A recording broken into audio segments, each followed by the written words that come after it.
Conakry, 10 novembre 2014, au sommaire, les opérateurs économiques guinéens, privés guinéens et marocains reçus ce lundi par le chef de l'État, professeur Alpha Condé. Il a été question des accords de partenariat signés entre les deux parties.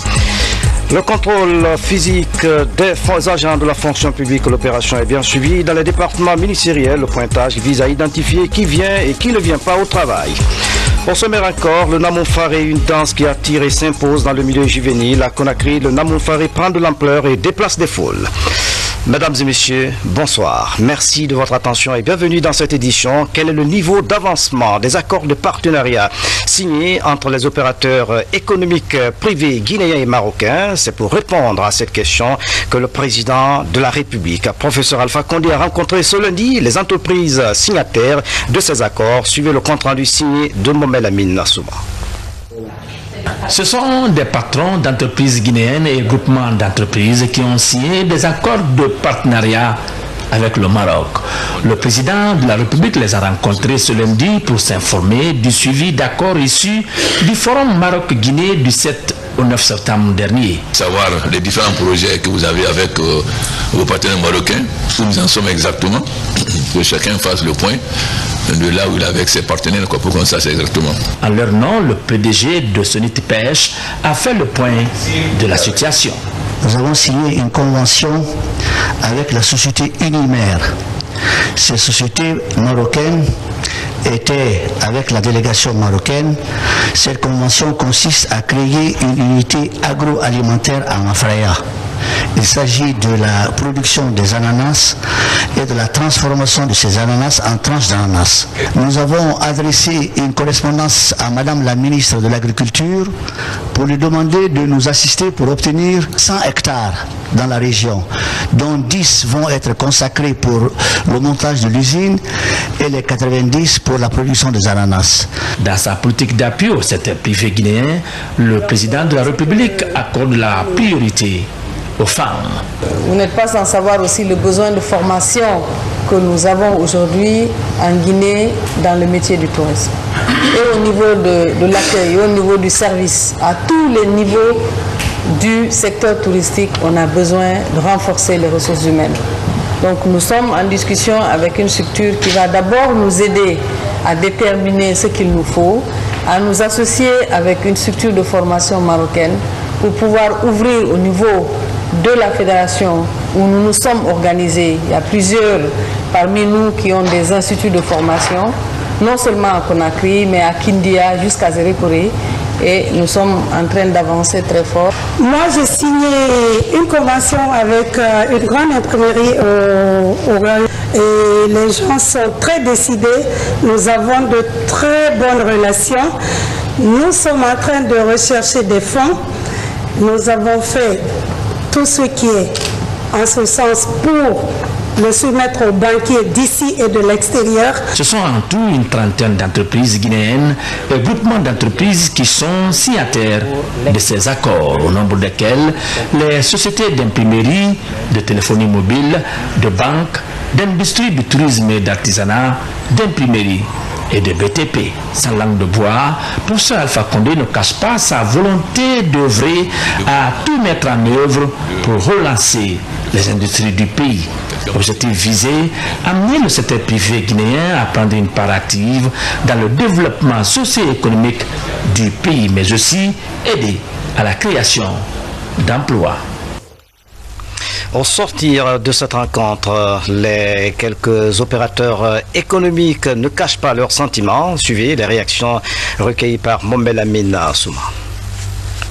L'objet même de la rencontre était de faire le point des conventions et protocoles qui ont été signés entre la partie marocaine du secteur privé et la partie guinéenne, parce que nous savons que de l'autre côté, il y a un suivi régulier et donc à notre niveau aussi, il faut qu'on se prépare, puisque nous sommes en train de combattre actuellement Ebola et dès après que tout ce qui a été signé puisse commencer. Le groupe du COPRES a signé une convention de collaboration avec le groupe Ecomar qui évolue dans le BTP, qui évolue dans le montage et la mise à disposition des engins lourds. Ils sont spécialisés dans la fabrication des engins qui procèdent à la collecte, au transport des ordures ménagères. Aujourd'hui, c'est un transfert de savoir-faire, c'est une mise à disposition de tout le savoir-faire humain et tout ce qui est équipement en place pour démarrer l'un des premiers projets de la place avec Gigopress, qui est l'assainissement solide et liquide et le ramassage et la collecte des ordures sur Conakry. Moi, j'ai signé un accord avec l'une des plus grandes sociétés marocaines dans le domaine de l'agro-industrie. La société s'appelle Agropharma SA. Donc nous avons l'intention de renouveler les plantations en Guinée. Vous savez que nous avons beaucoup de plantations, mais les plantations sont vieillissantes. C'est les plantations fruitières, les fruits manga, goyave, papaye, la fruit de la passion qui va être une innovation en Guinée. La direction préfectorale des archives de Siguiri se trouve confrontée au manque de logistique et d'équipement pour l'archivage numérique. Les dossiers sont exposés à même le sol. Les responsables ont du mal à sauvegarder les documents historiques de la cité aurifère de Siguiri. Les travailleurs expriment leur inquiétude. Mamadou Alphabadé lance un SOS. Regardez. Des milliers de entassés les uns sur les autres. À Siguiri, l'heure de l'archivage numérique se fait encore attendre. Les autorités n'ont qu'à nous aider à mémoriser nos archives. Syrie est très grand maintenant. Alors vraiment, nous sommes fatigués quand quelqu'un vient pour avoir les renseignements de sa parcelle. Alors il faut quelques heures pour pouvoir le retrouver. À ce jour, la majorité des conflits domaniaux, par exemple, seraient dus à la problématique de la non-numérisation de ces documents selon les responsables de l'aménagement du territoire à Siguiri. Le premier lotissement de la ville date de 1912. Il y a beaucoup de dossiers qui sont déposés aux archives et là, ce n'est pas informatisé, alors qu'il faut un peu compter plus de 10 000 dossiers déposés aux archives. Il n'y a pas une donnée de base qui a été créée. Ça peut créer des difficultés. La numérisation des archives connaît un sérieux retard en Guinée. À Siguiri, plus de 10 000 dossiers attendent d'être numérisés. À Mankountan, c'est dans la préfecture de Bofa, un champ de riz est en expérimentation là-bas. Il est initié par un opérateur économique guinéen avec l'appui des partenaires indiens. L'action vise à accompagner la campagne agricole du gouvernement. Ces nouvelles variétés indiennes pourront certainement intéresser les producteurs guinéens. Le reportage de Abdoulaye Diallo. El Haj Alpha de Silla fait partie des personnes qui ont compris que la terre ne trahit pas. Agronome de formation, cet opérateur économique de vocation investit chaque année dans l'agriculture, comme ici à Concouré, dans la sous-préfecture de Mankountan, préfecture de Bofa. Sa vision est de participer à la lutte contre l'insécurité alimentaire. Depuis très longtemps, je voulais dans ça. L'arrivée du professeur Alpha Condé, qui a comme priorité des priorités, l'autosuffisance alimentaire. Donc un plus qui m'attire à faire venir des investisseurs qui ont des moyens, non seulement des moyens financiers, mais la technologie pour nous permettre de produire et ne plus importer de riz. Cette année, l'homme a fait appel à des partenaires indiens. Résultat, un champ de riz de 60 hectares réalisé dans le but d'expérimenter les variétés indiennes. Il s'agit de tester cette variété en fonction des caractéristiques du sol guinéen. We are understood that these three varieties are most suitable for. Les trois variétés indiennes qu'ils ont essayées ici vont très bien avec ce sol. Donc je crois qu'ils ont l'intention de progresser avec les trois variétés-là. Ils vont produire les trois variétés, plus cette fois-ci il est venu avec quelques échantillons d'autres variétés qui vont essayer d'expérimenter pour voir lequel qu'il faut beaucoup poser. L'analyse a montré que le sol où nous évoluons maintenant là regorge un taux de sel élevé. Ils ont tous les moyens de corriger ça, mais il fallait semer cette année sans corriger et voir qu'est-ce que c'est. L'année prochaine, ils vont corriger et nous allons commencer à travailler. À quelques jours du lancement des activités de la récolte, les autorités administratives et les populations de Mankountan apprécient le résultat. L'autre temps fort de cette édition, le contrôle physique des fonctionnaires de l'administration publique se poursuit à Conakry et à l'intérieur du pays. Le pointage des agents se déroule normalement dans les ministères. C'est le cas du ministère des Affaires étrangères où nos reporters sont allés voir et apprécier l'opération de pointage. Voici le reportage de Baba Kouyati. Une semaine après la rentrée en vigueur du pointage physique des travailleurs des services publics, le constat est relativement positif. Il est 8h30 au ministère d'État en charge des affaires étrangères et des Guinéens de l'étranger. Ici, les travailleurs se font enregistrer tous les matins. À la direction Afrique, Asie et Moyen-Orient, par exemple, sur un effectif de 44 fonctionnaires, 42 se présentent. Ça a été une opportunité pour que l'engouement soit créé au niveau du personnel. Même ceux-là qui n'avaient pas l'habitude d'être très tôt se sont donné la peine d'être très tôt et de se faire pointer. Cette mesure est appréciée par le chef du département. Selon la réglementation, les travailleurs doivent être à leur poste aux heures indiquées. Je pense que la ponctualité et l'assiduité sont des critères pour un rendement effectif au niveau de l'administration. Je ne peux que me féliciter de cette décision. Je pense que cela doit être suivi parce que le temps de travail compte et il faut le mettre à profit pour le bien du pays. Le pointage physique est l'une des mesures de consolidation des acquis de l'identification biométrique des fonctionnaires. Au dire du chef de cabinet de la fonction publique, toutes les dispositions sont prises pour rendre effective cette mesure qui n'est pas à sa première expérimentation. Avant la fin de l'opération, on vous dira certainement les mesures qui vont suivre. Mais ce qui est clair, et le contrôle se fera. Et ceux qui ne répondront pas au contrôle, ils seront purement et simplement sanctionnés. Parmi les mesures, entre autres mesures plutôt, la radiation pure et simplement des fonctionnaires, des gens qui se disent fonctionnaires, qui travaillent soit dans le privé ou qui sont à l'étranger. À la fin du mois, les présences et absences des agents de l'État vont être capitalisées pour tirer les leçons. Mais en attendant, des centaines de fonctionnaires non postés se trouvent dans les départements ministériels. Dans l'actualité encore, la gestion démocratique des foules sans violence. La question a dominé la session de formation organisée par l'Union européenne en direction de la police de proximité pendant 3 semaines. Les agents affectés au commissariat pilote de Zérékouré ont bénéficié de cette formation. Les stagiaires ont reçu ce lundi leur attestation. C'était en présence du nouveau ministre de la Sécurité, Abdelkarim Kamara. Après avoir équipé et réhabilité les commissariats pilotes, l'Union européenne engage le volet formation de la police de proximité.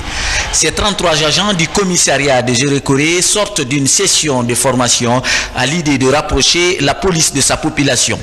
Ils ont été imprégnés de la gestion technique professionnelle en intervention et la gestion démocratique des foules sans violence.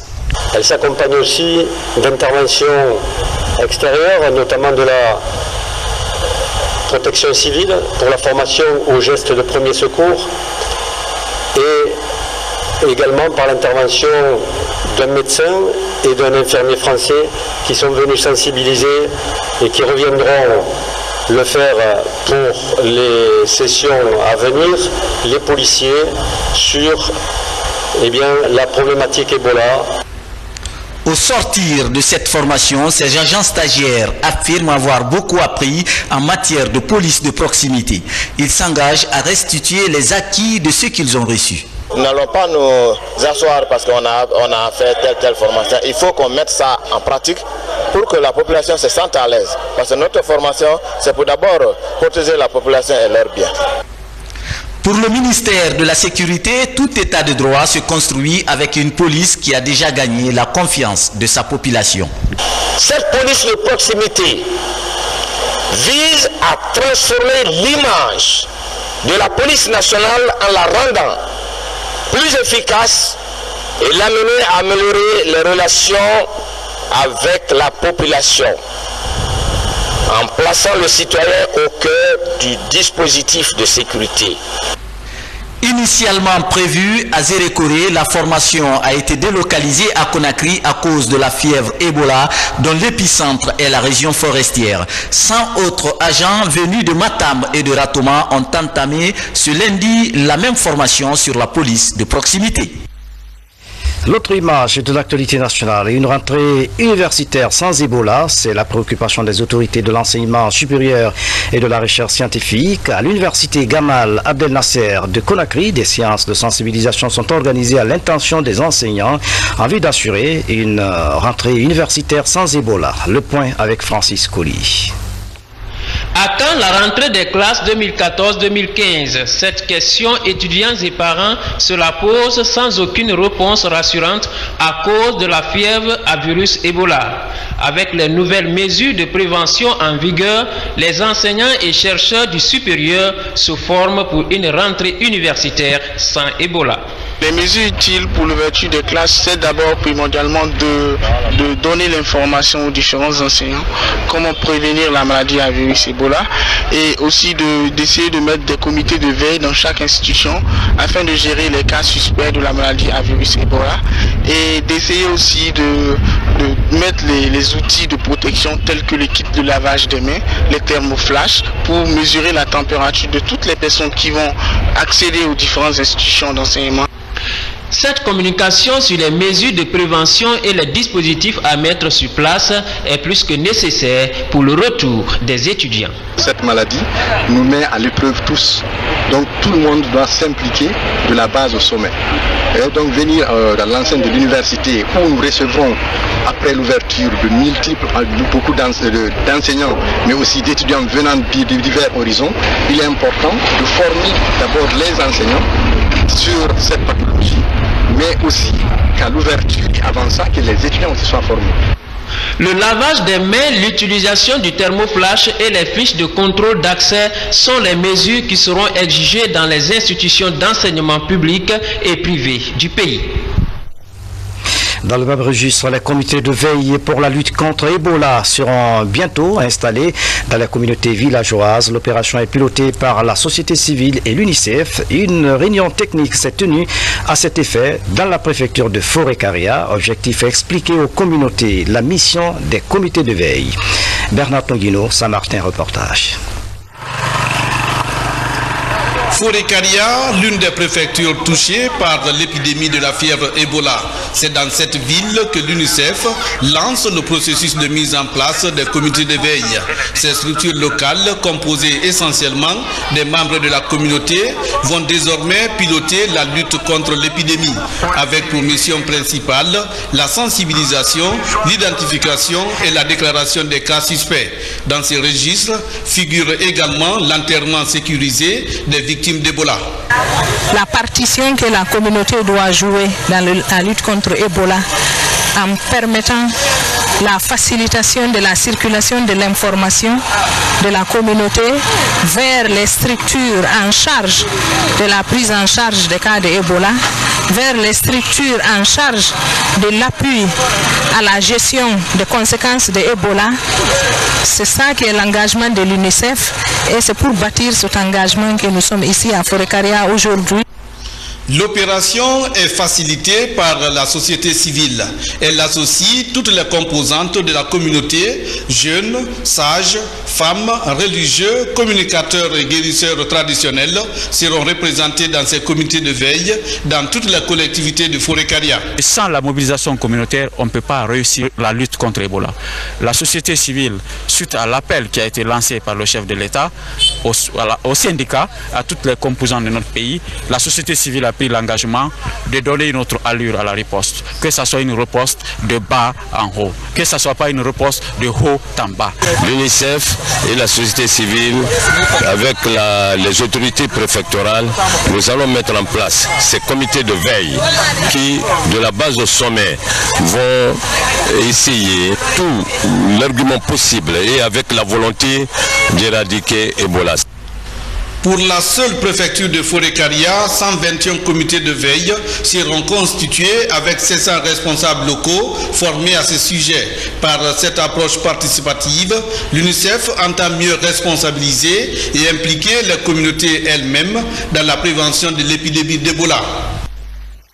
Des motos pour les structures sanitaires de la région forestière, c'est un geste de l'UNICEF pour appuyer l'effort de l'État guinéen dans la lutte contre la fièvre hémorragique à virus Ebola. La remise de ces engins s'est déroulée dans la préfecture de Zérékoré. Mohamed Saliou Paye, un autre reporter basé dans la région.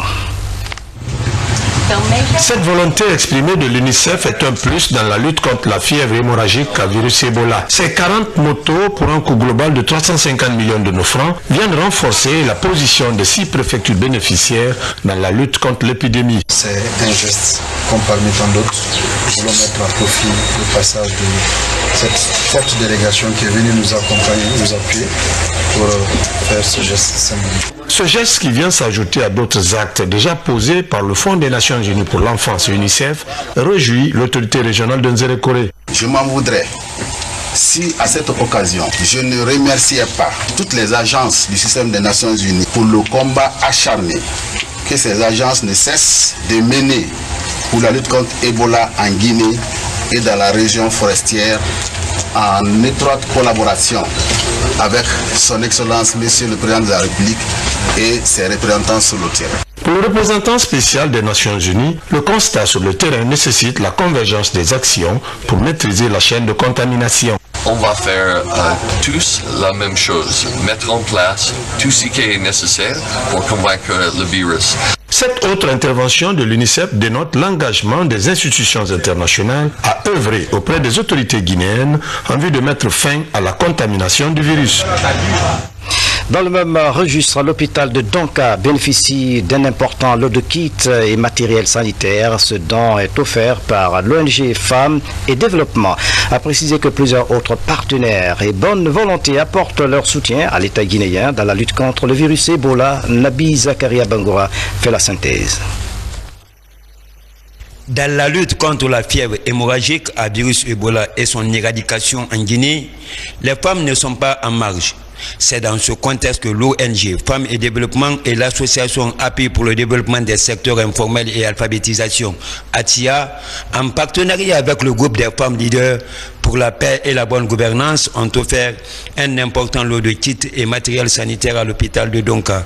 Ces équipements devraient assurer la prévention contre la maladie, mais aussi faciliter la mobilité du personnel médical vers les patients. Les femmes sont beaucoup touchées par cette épidémie Ebola. Donc, et puis je suis guinéenne, je suis aussi africaine. Donc, ma motivation aujourd'hui, c'est d'aider mon pays à éradiquer ce maudit virus Ebola. À Koya également, les entreprises s'impliquent dans la lutte contre la fièvre hémorragique à virus Ebola. L'Enviro Africa et Golden Associati ont remis 50 lots de kits sanitaires aux populations de cette localité située près de la porte d'entrée de la capitale. En tant que citoyens guinéens, nous sommes contents et heureux de contribuer à la réduction de ce fléau en Guinée. Le choix de Koya pourrait être le choix sur une autre préfecture, mais ce n'est qu'un début. Nous commençons par Koya, nous allons aller à d'autres endroits. À Sédiring, l'appel du chef de l'État est bien compris dans le cadre de la riposte contre Ebola. Les fils patriotes s'impliquent financièrement pour éradiquer cette épidémie en Guinée. C'est le cas de l'opérateur économique M. Barou Koulibaly qui vient d'offrir un montant de 50 millions de francs pour le comité de crise de Sédiring et les 4 autres préfectures de la région de Kankan. Au nom de l'autorité préfectorale et communale, nous sommes comblés de joie. Et nous demandons à tous les dignes filles de Sédiring de se comparer à M. Barou. Parce que ce n'est pas la première fois. Cette cérémonie a été marquée par des messages de sensibilisation et des témoignages de satisfaction et de reconnaissance à l'endroit du donateur. En déplacement, le ministre d'État en charge des télécommunications et le ministre de l'Énergie étaient en séjour de travail à Kindia. Oye Guilavogui et Cheikh Talibi Silla ont rendu visite aux populations de Gomba. Ils ont pour l'occasion transmis les messages de paix et d'encouragement du chef de l'État, professeur Alpha Condé. Il a également été question du désenclavement des zones de production.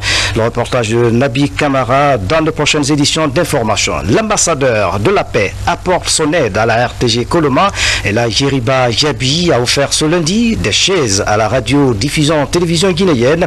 Cet humanitaire n'est pas son premier geste en direction des journalistes, un geste hautement apprécié par les professionnels des médias d'État. Habib Cham, Adama Traoré Elsa signe ce reportage.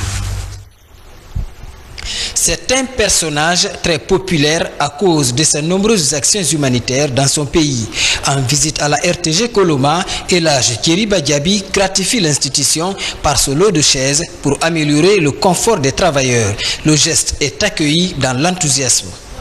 Vous nous avez montré que vous êtes un vrai Guinéen, un grand Guinéen. Vous ne vivez pas ici, mais chaque fois qu'il y a eu un événement au niveau de la RTG, au niveau de la Guinée, on a senti votre présence. Que vous soyez en Guinée ou pas, nous avons senti votre présence. Cet autre don vient nous montrer encore une fois combien vous tenez à votre nation, combien vous tenez à votre pays. Merci pour toute l'attention que vous portez à la RTG, ici comme ailleurs. Quand nous quittons Conakry pour la France, c'est le même respect, c'est la même attention que vous nous portez. Courtois et plein de sagesse, l'ambassadeur de la paix porte un grand intérêt au bien-être de l'homme. Dans cet esprit, Elhadj Jeriba Diaby réserve une place de choix aux hommes de médias. La RTC de la Guinée, c'est la vitrine de notre pays. Mais sans oublier que tous les personnels de RTC sont les amis de Elhadj Jeriba Diaby. Pour aider son pays, on n'a pas besoin d'avoir des milliards. On peut intervenir en faisant. Ça ne pouvait qu'agrandir notre maison et rendre plus beau et mettre nos personnels qui sont ici en l'aise. Quelques instants après, l'ami de la presse est acclamé par nos consorts de la maison. L'occasion pour les dames de vanter le mérite de ce concitoyen. C'est une occasion pour moi, d'abord au nom de notre service, au nom de toutes les femmes de la RTG Koloma, de remercier Elhadj pour les pains qu'il nous a offerts lors de la fête internationale des femmes le 8 mars 2014. Elhadj, merci. Merci beaucoup. Au mois de juin, j'avais reçu l'ambassadeur de la paix dans l'invité de la rédaction et avant de passer au plateau, il a visité la RTG, les différents services de la RTG ici de Koloma et il a remarqué que les journalistes et les techniciens n'avaient pas des chaises adéquates pour pouvoir travailler. Il avait décidé de nous offrir des chaises et des fauteuils dignes de ce nom. L'ambassadeur de la paix n'entend pas s'arrêter en si bon chemin.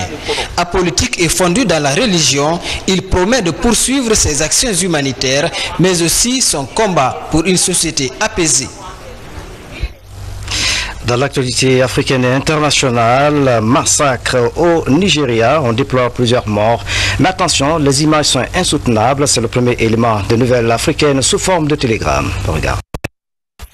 Nouveau massacre au Nigeria, une cinquantaine d'adolescents ont été tués, au moins 80 blessés, comme on le voit sur ces photos issues des réseaux sociaux. Un kamikaze s'est fait exploser dans leur collège, dans une ville du nord-est du pays, où la secte islamiste Boko Haram est très implantée. C'est officiel, le président sud-africain est visé par une enquête. La police l'a confirmé lundi par écrit aux députés. Jacob Zuma est soupçonné d'avoir fait des travaux dans sa résidence privée aux frais du contribuable. Des révélations faites en mars dernier par la médiatrice de la République. Montant estimé de la facture, plus de 16 millions d'euros investis pour construire notamment une piscine dans cette maison que la presse a surnommée le palais de la corruption. Inauguration en grande pompe de l'usine Renault près d'Oran. Plusieurs ministres français et algériens ont fait le déplacement. Ce site est détenu à 49% par le constructeur français et à 51% par l'État algérien. L'usine produira 25 000 véhicules par an, essentiellement destinés au marché local. Ce seront les premières voitures jamais construites en Algérie. Et puis sport, Cannes 2015, vive polémique autour du report de la prochaine Coupe d'Afrique des Nations de football en raison de l'Ebola, de l'épidémie Ebola. Le Maroc demande le report de l'événement. Suivez ce reportage. À 24 heures de la très attendue décision relative à l'organisation de la CAN 2015, au sein du comité exécutif de la Confédération africaine de football, une tendance se dessine.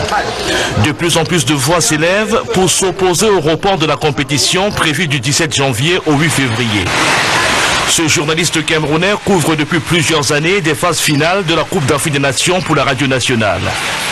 Comme certains membres de la CAF, il estime que le report de la CAN 2015 pourrait priver l'instance tutélaire du football africain de ressources vitales. Ce report, à mon sens, aurait des conséquences lourdes, aussi bien pour le pays organisateur que pour les pays participants, parce que programmer un événement de cette envergure de longue date et brutalement le reporter serait suicidaire pour toutes les parties. Dimanche, le Maroc a indiqué qu'il croyait encore en la possibilité d'un dialogue avec la Confédération africaine de football. Mais Rabat maintient sa requête de report de la CAN de janvier 2015 à janvier 2016 en raison de l'épidémie d'Ebola.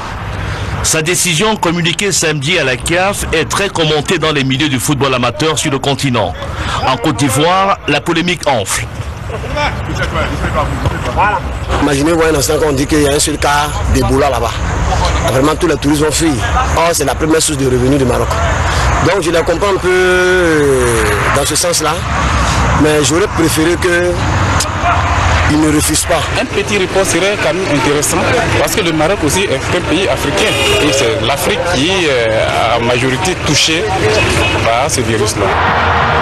En attendant la fin mardi de l'imbroglio autour de la CAN 2015, les sélections africaines poursuivent de manière imperturbable leur préparation. Ce week-end vont se disputer les matchs comptant pour la 5e journée des éliminatoires de la phase finale de la Coupe d'Afrique des Nations. Culture, avant de refermer cette édition, le Namoufare, une danse qui fascine et s'impose dans le milieu juvénile. À Conakry, les spectacles de danse organisés dans les quartiers attirent et déplacent des foules. Le Namoufare est purement guinéen. Notre reporter Mabinti Souma nous amène à la découverte de cette danse. Regardez et appréciez. Le Namoufare, une danse très populaire en ce moment à Conakry et ses environs. Chaque soir, l'effervescence des spectateurs autour de la piste de danse en témoigne. Afia, Bonfi, Dixine et Matam sont en effervescence. Ce vendredi soir, et comme tous les autres jours de la semaine, ces quartiers populaires de Conakry sont animés par un spectacle de rue qui passionne les femmes et les adolescents. Son nom, Namoufare ou Fonikifare, signifie la danse traditionnelle ou danse des jeunes. Une chaîne musicale, parfois un ordinateur, ainsi que quelques chaises suffisent. Le disque joker DJ, micro à main, invite les danseurs sur la piste de danse pour des prestations solo.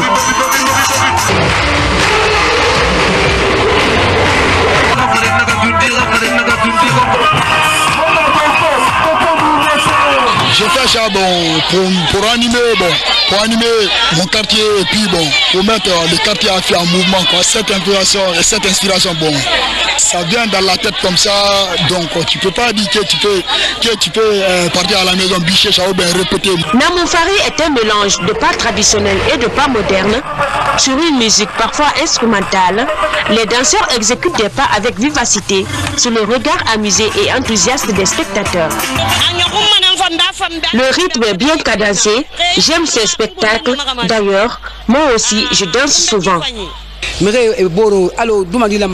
Cette danse est une bonne chose pour notre pays. Nous soutenons nos enfants. À ses débuts pourtant, cette danse devenue célèbre était très controversée. Mais avec l'enthousiasme et la fougue des pionniers, le mouvement a survécu et prospéré dans les quartiers. Une danse qui au départ était mal perçue par tout le monde, avec l'aide de beaucoup de personnes qui m'ont soutenu, qui sont de vrais professionnels à la culture. J'ai pu changer la danse qui se faisait.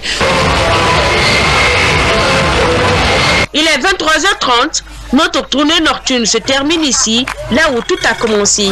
Matam, Ce quartier populaire en banlieue de Conakry est la terre de naissance du Namoufari. Ici, le phénomène culturel déchaîne des passions chez les jeunes et les grands. Mamadi Kanté, alias Tchendji, est l'un des précurseurs il y a cela 2 ans.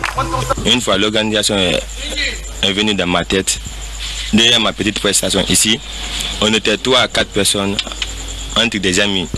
On s'habillait mal et on dansait mal. Avant que le but là même sorte, on le pratiquait sur le son de Kanga Gongoman avec Zitanienne. À l'origine des Forignards quand même s'appelait Forignards et Balagnari. Cette danse d'expression dans les bas quartiers va vite se développer. Au bout d'1 an, un premier album est sur le marché. Son auteur, Nabil Awadesouma, alias Funian, va faire découvrir Namoufari au grand public. On a fait un album costaud. Comme un peu on doit danser proprement, ça c'est pour la Guinée. Cette danse, ça c'est pour la Guinée. Ça c'est pour nous, la population guinéenne quand même. Namoufari ou Funikefari est un véritable mouvement culturel et social. Son rythme et l'inspiration des interprètes en font aujourd'hui le moyen de distraction le plus populaire à Conakry. Toutefois, en cette période d'épidémie, il est étonnant de remarquer l'absence de dispositifs sanitaires. Pendant les spectacles, jeunes et grands ne pensent qu'à une seule chose, exprimer leur passion. Voilà, ce reportage de Mabinti Souma Fari. Merci de nous avoir suivis. Soyez dans le monde.